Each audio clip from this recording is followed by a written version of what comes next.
कौन कहता है कि आसमां में सुराख नहीं हो सकता, एक पत्थर तो तबीयत से उछालो यारो। जब भी आप किसी दृष्टिहीन व्यक्ति को देखते होंगे तो आपके मन में या जहन में उसके लिए सहानुभूति आती होगी कि उसे शायद आपकी सहायता की जरूरत है। लेकिन आज हम आपको एक ऐसे दृष्टिहीन व्यक्ति की बात बताने जा रहे हैं जो ना जाने कितने जरूरतमंदों का सहारा बन रहे हैं। हम बात कर रहे हैं श्रीकांत बोला की। और आप सोच रहे होंगे कि आखिर श्रीकांत बोला है कौन और इन्होंने ऐसा क्या कर दिया जो हर जगह इनकी चर्चा हो रही है। तो चलिए विस्तार से जानते हैं कि आखिर कौन है श्रीकांत बोला। श्रीकांत बोला का जन्म साल 1991 में आंध्र प्रदेश के सीतारामपुर गांव में हुआ था। इनका परिवार खेतीबाड़ी पर निर्भर था। बचपन से ही दृष्टिहीन होने के बाद समाज से उन्हें प्रताड़ना झेलनी पड़ी और उन्हें समाज ने समानता के नजरिए से नहीं देखा और समय समय पर उन्हें याद दिलाने की कोशिश की गई कि वो दृष्टिहीन है और उनके साथ भेदभाव तक किया। लेकिन संघर्ष की स्याही से सफलता की सीढ़ी चढ़ रहे श्रीकांत बोला पर इन सब का कोई फर्क नहीं पड़ा और उन्होंने 10वीं की परीक्षा अच्छे नंबरों से पास की। इसके बाद साइंस स्ट्रीम लेने की जिद पर अड़े श्रीकांत को ये स्ट्रीम नहीं मिली और जिसके बाद उन्होंने एक केस भी दायर कर दिया था। फिर 6 महीने के लंबे इंतजार के बाद उन्हें रिस्क पर इस स्ट्रीम में पढ़ाई करने की अनुमति मिली और उन्होंने विपरीत हालातों में 98% के साथ टॉप कर दिया। इसके बाद उन्होंने मैसाचुसेट्स इंस्टीट्यूट ऑफ टेक्नोलॉजी से मैनेजमेंट साइंस में डिग्री हासिल की। वो मैनेजमेंट साइंस में MIT से डिग्री हासिल करने वाले पहले इंटरनेशनल दृष्टिहीन स्टूडेंट बने।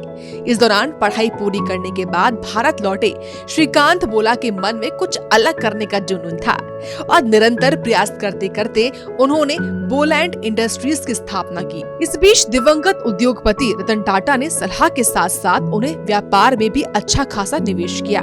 ये तो हुई उनकी पढ़ाई से जुड़ी हुई कुछ बातें और अब आपको बताते हैं कि आखिर क्या है असल मुद्दा और क्यों हो रही है उनकी इतनी चर्चा। दरअसल भारत के पहले दृष्टिहीन CEO श्रीकांत बोला टीवी के लोकप्रिय शो शार्क टैंक इंडिया के सीजन 4 में जज की भूमिका में दिखाई देने वाले हैं। शार्क टैंक इंडिया में नए कारोबारी के तौर पर आए कंटेस्टेंट अपना बिजनेस आइडिया पेश करते हैं और आइडियाज पसंद आने पर शो में जज की भूमिका निभा रहे सफल उद्यमी उसमें निवेशक के तौर पर पैसा निवेश करते हैं। इस साल सीजन 4 में गौतम अडानी के बेटे जीत अडानी भी जज की भूमिका में दिखाई देंगे। अब आपको बताते हैं कि कितनी है श्रीकांत बोला की नेटवर्थ। श्रीकांत बोला की नेटवर्थ बताने से पहले उनकी कंपनी के बारे में आपको बताते हैं। उनकी company eco friendly disposable products बनाती है जो नेचुरल पत्तों और रिसाइकिल पेपर से बनते हैं। एक रिपोर्ट के मुताबिक बोलैंड इंडस्ट्रीज का सालाना कारोबार 150 करोड़ है, तो वहीं ऑनलाइन वेबसाइट पर छपी खबर के मुताबिक इसे 500 करोड़ रुपए भी बताया जा रहा है। वह श्रीकांत बोला की नेटवर्थ करीब 50 करोड़ रुपए बताई जा रही है। ये तो हुई नेटवर्थ की बात और इसी बीच श्रीकांत बोला ने जज की भूमिका निभाने पर अपना अनुभव भी शेयर किया है। इतने बड़े मंच पर जज की भूमिका निभा रहे श्रीकांत बोला ने अपना अनुभव शेयर करते हुए इंस्टाग्राम पर लिखा कि मुझे शार्क टैंक इंडिया में शार्क बनने का अवसर मिला है। सेट पर होने से मुझे एहसास हुआ कि सपने सिर्फ सोचने वालों के लिए नहीं होते हैं, वो काम करने वालों के लिए होते हैं। पैनल में इन सभी सफल उद्यमियों से मिलना बहुत मजेदार था।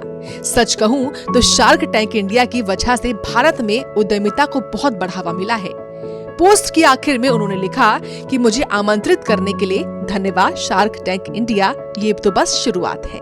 वैसे आपको बताते चलें कि श्रीकांत बोला पर बॉलीवुड में एक श्रीकांत नाम की फिल्म भी बन चुकी है जिसमें अभिनेता राजकुमार राव ने उनका किरदार निभाया है। फिल्म ने भले ही अच्छा बिजनेस ना किया हो, लेकिन इस फिल्म के जरिए श्रीकांत लोगों के लिए प्रेरणा जरूर बन गए।